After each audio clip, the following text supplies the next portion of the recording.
పెట్టి చల్లార్చి పంచదార కలిపి తాగిస్తాం. పెద్దలు ఏం చెప్తారు అంటే దేవుడికి పూజ చేసేటప్పుడు స్వామిని పిల్లవాడిలా భావించి చేయాలి.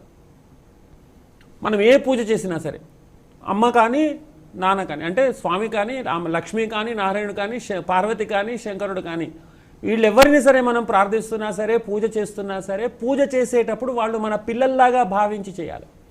సో మన పిల్లలకి మనం ఎలాగైతే నైవేద్యం పెడతాము అంటే వాళ్ళకి పాలు ఎలా తాగిపిస్తాము, స్నానం ఎలా చేస్తాము, అలంకరణ ఎలా చేయిస్తాము, అలాగే స్వామికి కూడా చేయించాలి. పిల్లోడిలాగా భావించినప్పుడు చాలా జాగ్రత్తలు తీసుకుంటాం.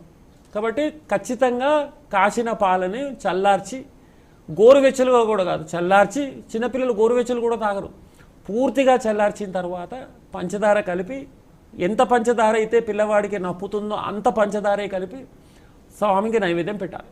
ఇది నైవేద్యం పెట్టేటువంటి పద్ధతి. పచ్చిపాలు మాత్రం నైవేద్యం పెట్టకూడదు.